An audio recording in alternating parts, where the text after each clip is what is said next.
Good morning students, Hindi आचार्य channel में आप सभी का स्वागत है। अब अपन ने पढ़ा जिनेंद्र कुमार का जीवन परिचय।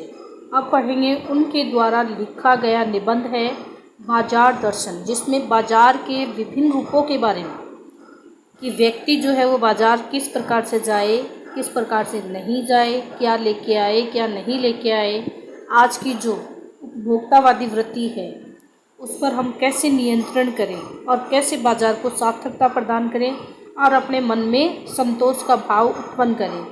तो उसी के बारे में आज हम यहाँ पढ़ने जा रहे हैं, बाजार दर्शन। एक बार की बात कहता हूँ कि मित्र बाजार गए तो थे कोई एक मामूली चीज़ लेने पर, लौटे तो एकदम बहुत से बंडल पास थे। मैंने कहा यह क्या है? बोले यह जो साथ थी। उनका आशय था कि यह पत्नी की महिमा है, उस महिमा का मैं कायल हूँ। आदिकाल से इस विषय में पति से पत्नी की ही प्रमुखता प्रमाणित है और यह व्यक्तित्व का प्रश्न नहीं, स्त्रीत्व का प्रश्न है। स्त्री माया न जोड़े तो क्या मैं जोड़ूं, फिर भी सच सच है और वह यह है कि इस बात में पत्नी की ओट ली जाती है। मूल में एक और तत्व को महिमा सविशेष है, वह तत्व है मनीवेग अर्थात पैसे की गर्मी या एनर्जी। तो इस प्रकार से अपन ने देखा कि यहाँ क्या बताया गया है कि जो लेखक है, उनके जो मित्र हैं, उनके साथ कौन गया है? उनकी पत्नी गई है। और आदिकाल से ही ये प्रमाणित किया गया है कि पत्नी स्त्री जो होती है उसमें स्त्रीत्व भाव होता है कि वो क्या करती है? माया जो होती है, माया यानी धन भी होता है और साथ ही आवश्यकता की वस्तुओं के लिए भी है। और इस प्रकार उस व्यक्ति ने, उस दोस्त ने पत्नी की ओर ली और क्या कहा कि ये सारी की सारी जो वस्तुएं हैं वो पत्नी के द्वारा खरीदी गई है। और किस प्रकार खरीदी गई है? मनी बैग अर्थात पैसे की गर्मी या एनर्जी। जब व्यक्ति के पास पैसा होगा तो बिना ज़रूरत का जो सामान है वो भी वह खरीद लाता है, जिस प्रकार से यहाँ इनके मित्र ने ऐसा किया है।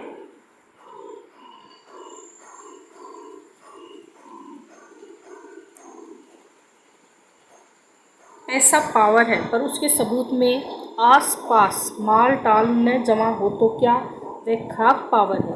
पैसे को देखने के लिए बैंक हिसाब देखिए, पर पाल असबाब मकान कोठी तो अनदेखे भी दिखते हैं। पैसे की उस परचेजिंग पावर के प्रयोग में ही पावर का रस है, यानी परचेजिंग पावर, शॉपिंग करने की शक्ति। लेकिन नहीं, लोग संयमी भी होते हैं। वे फिजूल सामान को फिजूल समझते हैं।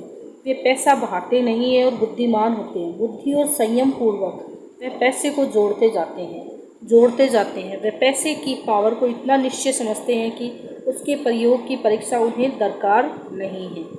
बस खुद पैसे के जुड़ा होने पर उनका मन गर्व से भरा फूला रहता है।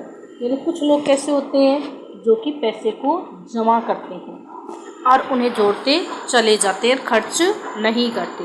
मैंने कहा यह कितना सामान ले आए? मित्र ने सामने मनी बैग फैला दिया, कहा यह देखिए सब उड़ गया, अब जो रेल टिकट के लिए भी बचा हूँ।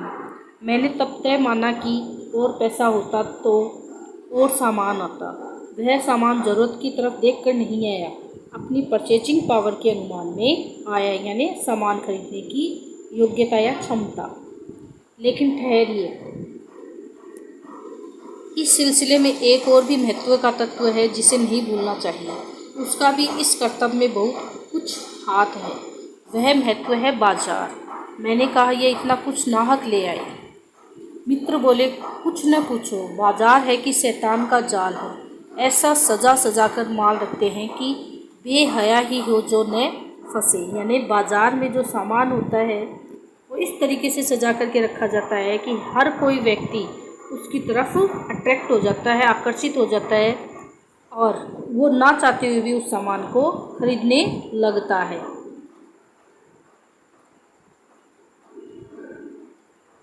मैंने मन में कहा ठीक, बाजार आमंत्रित करता है कि आओ मुझे लूटो, सब भूल जाओ, मुझे देखो, मेरा रूप और किसके लिए है? मैं तुम्हारे लिए हूँ। नहीं कुछ चाहते हो तो भी देखने में क्या हर्ज है? अजी आओ भी। इस आमंत्रण में वह खूबी है कि आग्रह नहीं है, आग्रह तिरस्कार जगाता है, लेकिन ऊंचे बाजार का आमंत्रण मूक होता है, यानी हम और उससे चाह जगती है। चाह यानी इच्छा जगती है, यानी जब हम बाज़ार को देखते हैं तो उसमें अपने आप ही एक मन में जो इच्छा है उन्हें खरीदने की वो जागती है। चाह मतलब अभाव कि यार मेरे पास तो ये वस्तु नहीं है। चौक बाजार में खड़े होकर आदमी को लगने लगता है कि उसके अपने पास काफ़ी नहीं है, और चाहिए और चाहिए। मेरे यहाँ कितना परिमित है यानी कम है, और यहाँ कितना अतुलित है यानी कितना ज़्यादा है। कोई अपने को न जाने तो बाजार का यह चौक उसे कामना से विकल बना छोड़े। विकल क्यों? पागल। विकल यानी घायल, दुखी। असंतोष, तृष्णा और ईर्ष्या से घायल कर मनुष्य को सदा के लिए बेकार बना डाल सकता है। एक और मित्र की बात है, यह दोपहर के पहले गए बाजार से कहीं शाम को वापस आए तो खाली हाथ। मैंने पूछा कहाँ रहे? बोले बाजार देखते रहे। मैंने कहा बाजार को देखते क्या रहे? बोले क्यों बाजार? तब मैंने कहा लाए तो कुछ नहीं। बोले हाँ, पर यह समझ न आता है था कि न लूँ तो क्या। सभी कुछ तो लेने को जी होता था। कुछ लेने का मतलब था शेष सब कुछ को छोड़ देना, पर मैं कुछ भी नहीं छोड़ना चाहता था। इससे मैं कुछ भी। तो पहला जो मित्र है उसने क्या किया, जो भी सामान था जिसकी ज़रूरत नहीं है फिर भी उसे खरीद के ले आया पैसे के पावर के कारण। और दूसरा जो व्यक्ति है, मित्र जो है, वो बाज़ार जाता है लेकिन वो कुछ भी नहीं खरीद पाता है। क्यों? क्योंकि उसका जो मन है उसमें ये आ ही नहीं रहा था कि उसे क्या खरीदना चाहिए, यानी उसे पता ही नहीं है कि उसे किन चीज़ों की आवश्यकता है, और सभी को देखता रह गया। और इस प्रकार से वो जब लौटा तो बिल्कुल खाली हाथ लौटा। मैंने कहा खूब, पर मित्र की बात ठीक थी। अगर ठीक पता नहीं है कि क्या चाहते हो, सब और की चाह तुम्हें घेर लेगी, और तब परिणाम त्रास ही होगा। गति नहीं होगी, न कर्म होगा। बाजार में एक जादू है, वह जादू आँख की राह काम करता है। यानी बाजार को क्या बताया गया है? एक जादू बताया गया है, और जो आँखों के रास्ते, आँखों की राह काम करता है, वह रूप का जादू है। पर जैसे चुंबक का जादू लोहे पर ही चलता है, वैसे ही इस जादू की भी मर्यादा है। जेब भरी हो और मन खाली हो, ऐसी हालत में जादू का असर खूब होता है। यानी जादू का असर कब होता है? जेब भरी हो और मन खाली हो, ऐसी स्थिति में। जेब खाली पर मन भरा न हो तो भी जादू, जेब खाली पर मन भरा न हो तो भी इसका जादू चलेगा। मन खाली है तो बाजार की अनेकानेक चीज़ों का नियंत्रण उसे तक पहुंच जाएगा। कहीं भी उस वक्त जेब भरी तब तो फिर वह मन किसकी मानने वाला है।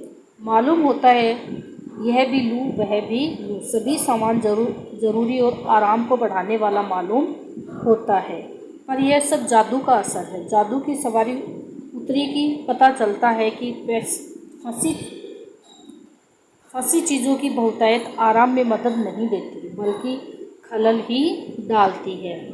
थोड़ी देर को स्वाभिमान को जरूर सेक मिल जाता है, पर इससे अभिमान की गिल्टी की ओर खुराक ही मिलती है। जकड़ रेशमी डोरी की तो रेशम के स्पर्श के मुलायम के कारण क्या वह कम जकड़ होगी।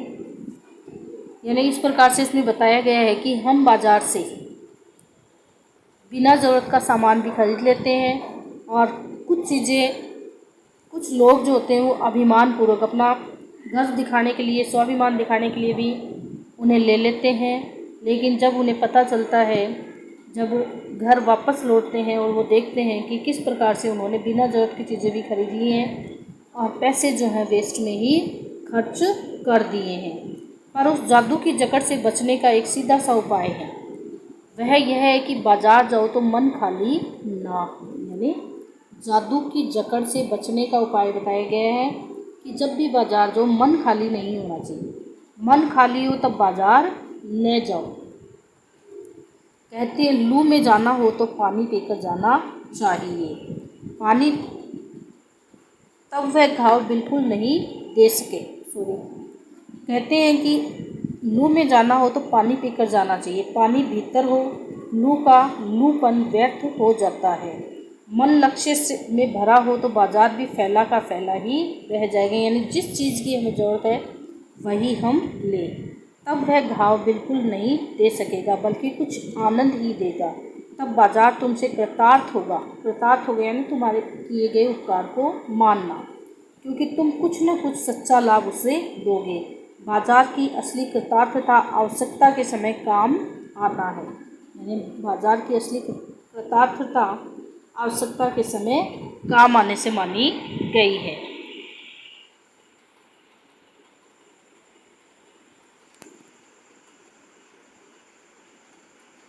यहाँ एक अंतर चिन्ह लेना बहुत ज़रूरी है। मन खाली नहीं रहना चाहिए। इसका मतलब यह नहीं है कि मन बंद रहना चाहिए, यानी आपको ये देखना है कि मन खाली नहीं होना चाहिए और मन बंद भी नहीं होना चाहिए जिस पे किसी चीज़ का कोई असर ही नहीं है। जो बंद हो जाएगा वह शून्य हो जाएगा। शून्य होने का अधिकार बस परमात्मा का है, जो सनातन भाव से संपूर्ण है, से सब अपूर्ण है। इससे मन बंद नहीं रह सकता। सब इच्छाओं का निरोध कर लोगे, यह झूठ है। और अगर इच्छा निरोध तप का ऐसा ही नकारात्मक अर्थ हो तो वह तप झूठ है। वैसे तप की राह रेगिस्तान को जाती होगी, मोक्ष की राह वह नहीं है। ठाट देकर मन को बंद कर दे रखना जड़ता है। लोभ का यह जीतना नहीं है कि जहाँ लोभ होता है यानी मन में, वहाँ नकार हो। यह तो लोभ की ही जीत है और आदमी की हार। आँख अपनी फोड़ डाली तब लोभ नहीं के दर्शन से बचे तो क्या हुआ। ऐसे क्या लोभ मिट जाएगा? और कौन कहता है कि आँख फूटने पर रूप दिखना बंद हो जाएगा? क्या आँख बंद करके ही हम सपने नहीं लेते हैं? और वे सपने क्या चैन भंग नहीं करते हैं? इससे मन को बंद कर डालने की कोशिश तो अच्छी नहीं, वह अहकारत है। यह तो हठ वाला योग है, शायद हठ ही हठ है, योग नहीं है। इससे मन कृश भले ही हो जाए, कृश यानी कमज़ोर